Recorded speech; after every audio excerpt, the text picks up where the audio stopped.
of some good rock and roll coming out of merry old England. Now, this is the, well, let's see, you told me, and you told me correctly, that this is the first track you wanted to play today because it comes in quite quick and really hits you, and it does indeed. It does that. It's a good sound. How'd you guys put it together? Okay, I was on holiday in Croatia last year. My wife is from Croatia, and I go there every summer and just completely chill out. Now, I was getting the DTs for a guitar because I hadn't taken mine with me, and my wife very kindly priced the money out of my or her purse, and we went and bought an old Spanish guitar in Croatia, and I came home, and I'm sitting there, and I had a couple of beers, and I'm just mucking around on some Stones riffs. And then out of nowhere, I got a chord progression, A, C, E, A, C, and E. That was it, dead simple. The best songs are simple, 3 chords, I think, and come really fast. And I was just imagining the worst thing I ever did in my life, because we all wake up in the morning and go, well, I think most of us have woken up in the morning after a few too many and gone, oh my G. Absolutely. That really happened last. How am I going to face myself in the mirror in 5 minutes? How am I going to deal with this? And I thought about that situation that happened to me, and this all this pent up fear and expression just came out in 5 minutes, and the song was more or less written. And I couldn't believe it. And when you write a song, it's like a tonic. It's like a mild euphoria comes over you. Yes. And says, A minute ago I had nothing, and now I've got this. Now, what this is worth is questionable these days, because with all the free downloading, all the songs have become, not meaningless, but to a certain extent, money-wise, almost worthless at times. But not really worrying too much about that. I went in, and my daughter and her best friend were in the living room, and I said, I've just written a song, and my daughter's rolled her eyes, and her friend said, go on then, play us it.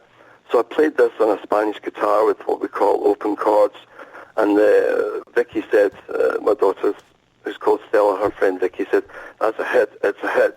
And I said, thanks, baby.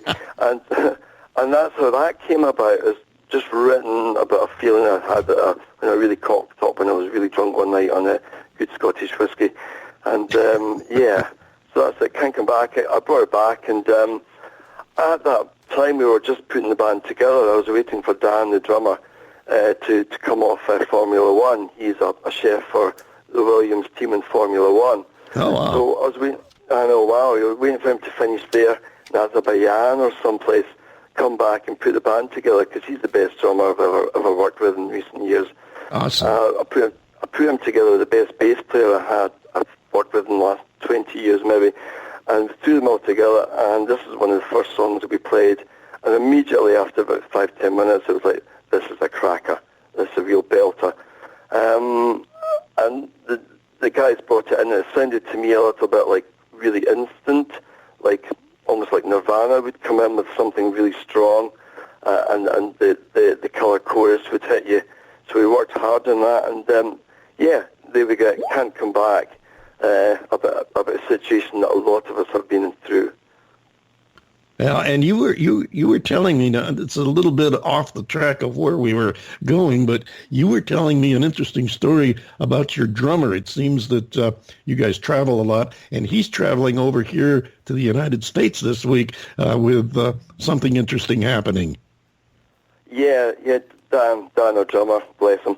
He does travel a lot, and I think he's a bit of a jet setter, actually, and he makes good money as a chef, and he's just recently bought a house with his girlfriend in Epsom, which is the home of Jimmy Page, by the way.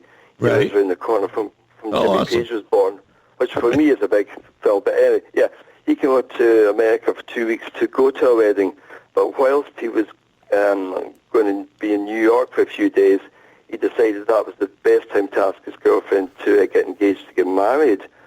So I was kind of, oh wow, he's gonna go for it. And we're all fingers crossed. So he said, yeah, it's gonna be romantic. I'm gonna go to New York. We're gonna go to Central Park. And I'm gonna ask her to marry me. How could she say no? Really? So I just got the word today that she said yes. Oh, right. All right, that's excellent. So we're stoked for him and Abby, his girlfriend, sure. and they're going to spend 2 weeks in America. They're going to go to a wedding in Denver, and then come back and tell us all about it. So yeah, this is for Dan and Abby, definitely. Very excited about that. Yeah. It's a big deal.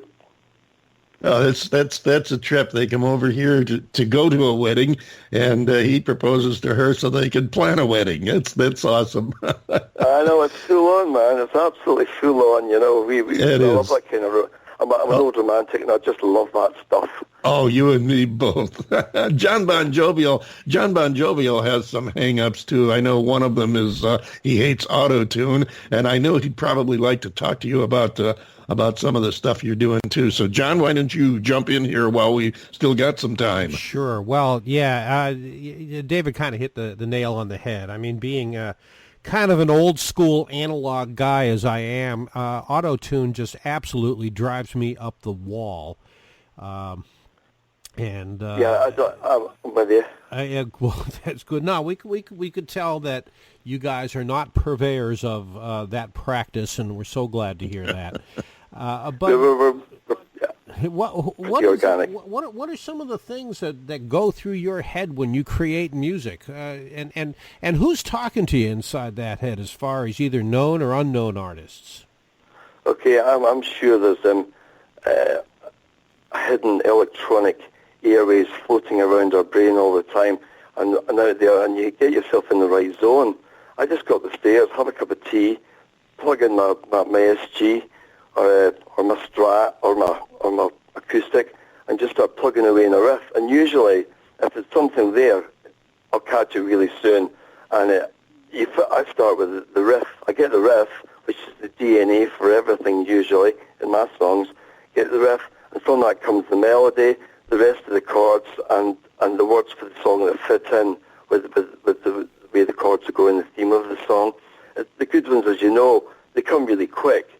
And it's like, my God, what happened there? Where did that come from? The not so good ones you have to work at, and maybe you can get something out of them. But yeah, it's just have to be in the zone. You ever be in the zone? Just like, there we go, bang! It was that quick. Oh yeah, sure. We do on the show. We have a feeling we can get into the zone with the show, and we get a feeling. Actually, we don't get the feeling while we're doing it. We'll get done with it and look back and say, hey, that went really well. When you say John Bon Jovi, is this John Bon Jovi or is this a pseudonym for somebody? No. Yes, actually. Well, there is John Bon Jovi, the musician, and then there's John Bon Jovial, who's blatantly ripped off Mr. Bon Jovi's name. And as I like to say to other artists, we're just waiting for the cease and desist letter. Okay, I like humour. I enjoy that. but saying that I'm going, John Bon Jovi, wait a minute, that's that guy, yeah.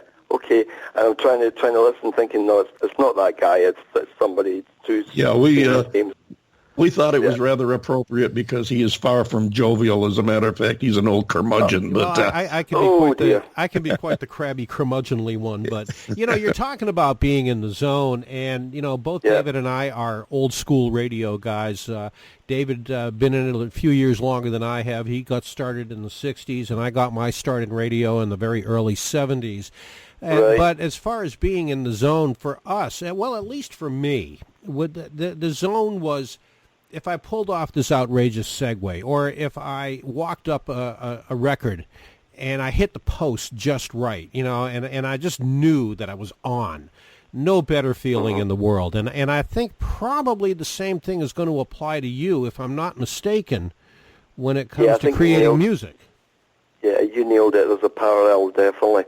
And sometimes it works and sometimes it doesn't. Right. And you wish you would just work like that all the time, but this is life that we live in, and there'll be ups and downs, but yeah, the definite parallel to what you're saying.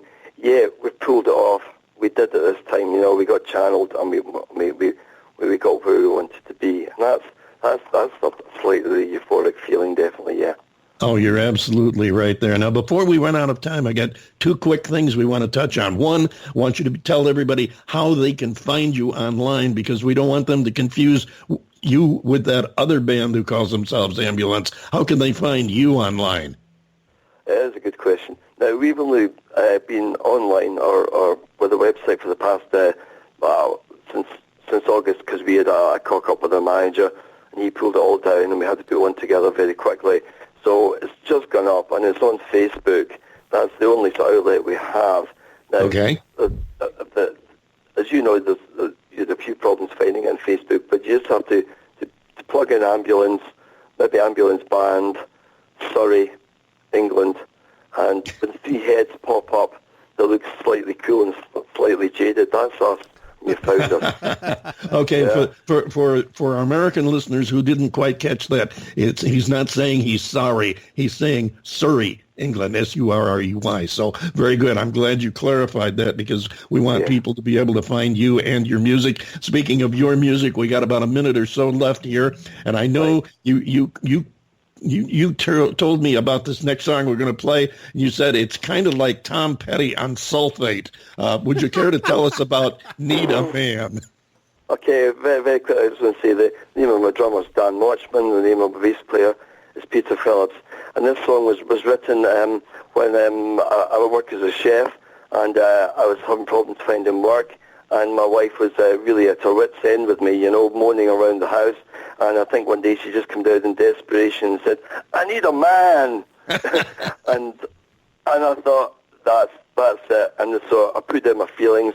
I waited till she was gone, put down my feelings, and wrote this song. And I love American rock and roll bands like Tom Petty, Bruce Springsteen. A lot of the best stuff has come from America, and I especially like Campbell, who plays the guitar for Tom Petty, or did. Right. And the other song is another quick one, came out in 3 or 4 minutes, and I stored it in my mind because I never write them down. And when we started rehearsing, this is one of the first songs again that I played, and the band just got it really quickly. I love it because the last 2.5 minutes are just basically pure instrumental, which makes me feel almost like a musician. Well, we're going to give the audience a taste of it right now, and we want to thank you so much for being here with us today and telling us about your group and your stories and sharing with us. You're now part of our family, so keep in touch with us. We like to stay in touch with our listeners, and we always have a stage for you. We'll always help you promote your music and your gigs, so do keep in touch with us. We look forward to you coming back and seeing us again. Hey, thanks, you guys. It's been absolutely devastating. Brilliant. This is released on the 30th of September, okay? Absolutely. Thank you so much. Ladies and gentlemen, that's Richie Lambert of Ambulance, and here they are with Need a Man.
Temporary slog, you out me yard, chop some logs,